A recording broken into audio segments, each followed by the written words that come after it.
চাচা যখন বেঈমান হয়ে মরে যাচ্ছে, নবীজি পাশে দাঁড়ায় বলতেছেন, ইয়া হাম্মি কুল লা ইলাহা ইল্লাল্লাহ হাজ্জুল লাকা ইনদাল্লাহি ইয়াউমাল কিয়ামা। চাচা, আপনি তো বেঈমান হয়ে মারা যাচ্ছেন, আপনার তো সারা জীবন জাহান্নামে যেতে হবে, একবার কালিমা পড়েন। ইমানের কি দাম, শুধু মুখ দিয়ে বলবে লা ইলাহা ইল্লাল্লাহ। তিনি বললেন, আমি কিয়ামতে আল্লাহর কাছে বলবো আমার চাচা কালিমা পড়েছে, আপনি একটু কালিমা পড়েন। হাদিসে এসেছে চাচার ঠোঁট নড়ছিল, কারণ চাচা নবীজিকে এত ভালোবাসতেন, নিজের জীবনের চাইতে ভাতিজাকে বেশি ভালোবাসতেন। সন্তান ছিল আলী, সন্তান ছিল জাফর, এই সন্তানদের চাইতে নবীজিকে বেশি ভালোবাসতেন। কিন্তু তার একটা অভাব ছিল, সে ঈমান আনে না। কি আনে না? কানের কাছে নবীজির কষ্ট যে চাচা মরে যাচ্ছে, বেঈমান হয়ে মরলে, চাচা ইসলামের জন্য এত কিছু করলেও আমার এত ভালোবাসার কোনো লাভ তো হবে না। এই জন্য বলেন কালিমা পড়ো, কি আমাকে মুহাম্মদুর রাসূলুল্লাহ বলা লাগবে না, শুধু এতটুকু কও লা ইলাহা ইল্লাল্লাহ। আমি কিয়ামতে আল্লাহর সাথে তর্ক করে তোমার জান্নাতে নেওয়ার ব্যবস্থা করব। চাচা কালিমা পড়বে, ঠোঁট নড়ছে। এমন সময় পাশ থেকে আবু জেহেল বলল, মরার সময় বেঈমান হবে তুই? তোর বাপ দাদা 14 গোষ্ঠী যে ধর্মের উপরে থাকলো, এখন মৃত্যু যন্ত্রণা শুরু হয়ে গেছে, আর মরার ভয়ে তুই কালিমা ত্যাগ করে বেঈমান হবি? মক্কার লোকজন তোরে তো কাপুরুষ বলবে, তুই কি কাপুরুষে বলবি? সঙ্গে সঙ্গে নবীজির দিক থেকে চেহারাটা ঘোরায় নিল। যখনই চেহারা ঘুরিয়ে নিয়েছে, তখনই নবীজির হৃদয় ক্ষত হয়েছে। আমার চাচা সারা জীবনের জন্য জাহান্নামে যাবে ঈমানের অভাবে। সঙ্গে সঙ্গে সে বলেছিল, ওয়াকানা আখিরু কালামিহিম আলা মিল্লাতি আব্দুল মুত্তালিব। শেষ কথাটা ছিল তালিবের, যে আমার দাদা আব্দুল মুত্তালিব, আমার আব্বা আব্দুল মুত্তালিবের ধর্মের উপরে আমি শেষ নিঃশ্বাস ত্যাগ করছি বলে জীবনটা চলে গেল, মরে গেল। মরার সাথে সাথে নবীজি কাঁদতেছেন। নবীজির চোখ দিয়ে এত বেশি সেদিন পানি বের হয়েছিল যে আমার চাচা এত ভালোবাসা, অথচ জাহান্নামে যাবে ঈমানের অভাবে। নবীজির কান্না দেখে আল্লাহ আয়াত নাযিল করলেন, সূরা কসসের 56 নম্বর আয়াত। আল্লাহ বললেন, আপনি কাঁদবেন না, আপনার চাচা ঈমান গ্রহণ করে নাই, আপনি চাইলেই হবে না, আল্লাহর চাওয়া এখানে থাকতে হবে। আল্লাহ যাকে চান তাকে হেদায়েতের মালা তুলে দেন, জোরে করে সুবহানাল্লাহ। কিন্তু নবীজি হাল ছাড়েনি, হাল না ছাড়ারও কারণ আছে। নবীজি তার পিতা আগেই মারা গেছে, মা কিছুদিন পর মারা গেছে, দাদা মরে গেছে, স্ত্রী ছিল মারা গেছে, চাচা তাকে দেখাশোনা করছিল। চাচার দিকে তাকায় বাপের দুঃখ কষ্ট ভুলতো। চাচা কাফেররা মারতে এসেছে, চাচা ঢাল হিসেবে ঠেকিয়েছে। যখন জেলখানায় আবু তালিব তো মুসলমান হয়নি, মুসলমানদেরকে যখন কাফেররা জেলখানায় রাখলো, তখন ব্যাডিং খাতা নিয়ে যখন নবীজি যাচ্ছে, তখন আবু তালিব নিজের ব্যাডিং খেতা বালিশ যা যা দরকার সব এক জায়গায় গুছিয়ে বগল দাবাই করে নবীজির সাথে দেখা করছে। জিজ্ঞাসা করলেন, আপনি কোথায় যাচ্ছেন? আবু তালিব চোখ দিয়ে ঠপ ঠপ করে পানি পড়ছে, কারণ নবীজি ছাড়া আবু তালিব ঘুমায় না। বলছে, তুই জেলখানায় থাকবি ঈমানের জন্যে, সাহাবারা জেলখানায় থাকবে, আর আমি ভাতিজারে বাদ দিয়ে আমি বাড়িতে ঘুমাবো কি করে? আমি থাকতে পারবো না, আমি ঈমান আনিনি, তাতে কি হয়েছে?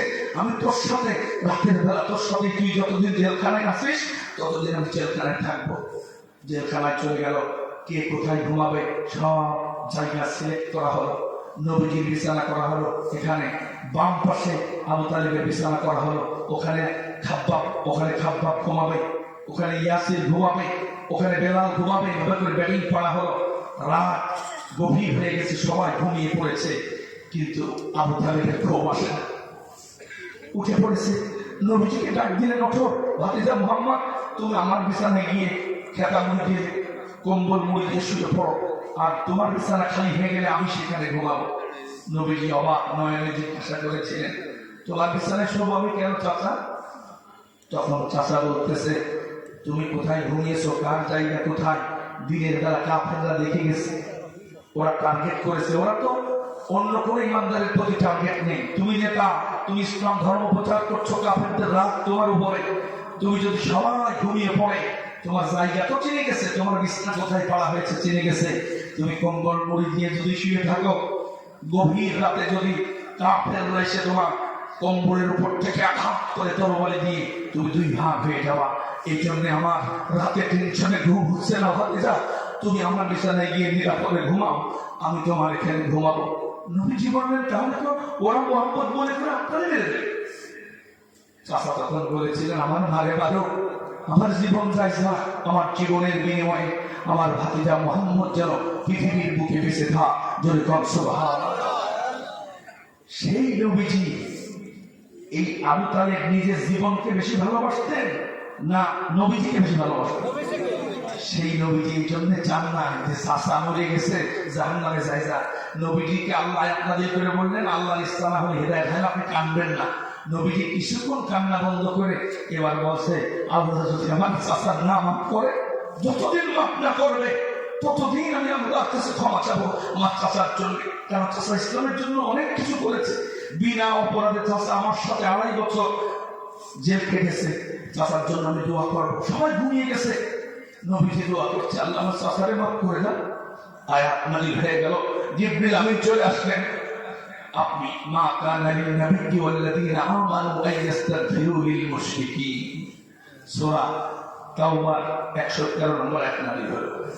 আল্লাহ বললেন, মুশরিক হয়ে যে চাচা মরে গেছে ওই চাচার জন্য যতই ক্ষমা প্রার্থনা করেন, আল্লাহ ফাইনাল দপ্তর খাতায় সিদ্ধান্ত হয়ে গেছে, সেখানে একেবারে ফাইনাল ডিসিশন লেখা হয়ে গেছে, মুশরিকদের কোনো মাপ হয় না, ওরা সারা জীবন জাহান্নামে যাবে। আপনি কান্নাকাটি করে নিজের শরীর নষ্ট করবেন না, আপনি বাড়িতে ঘুমান, আপনার চাচার মাপ করা হবে না। আমার ভাইরা, এই যে চাচা তার বিপদ হলেও পরকালে আযাব হবে, কিসের অভাবে বলেন তো? ঈমান। এই ঈমান মুসলমানরা বিক্রি করে কি করে? এই পয়েন্ট গুলো শুনলে ক্লিয়ার হয়ে যাবে। বাকি 9টা পয়েন্ট জানার দরকার আছে না? 2 নম্বর, মান জাআলা বাইনাহু ওয়া বাইনাল্লাহি ওয়াসাইদ।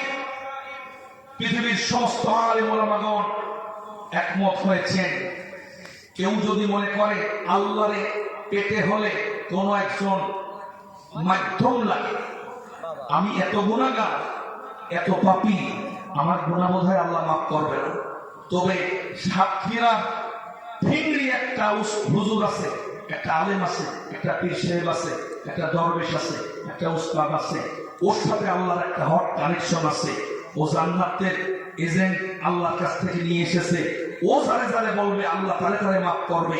আল্লাহ আমার এত গুনাহ, আমি আল্লাহর কাছে হাত তুলি কি করে?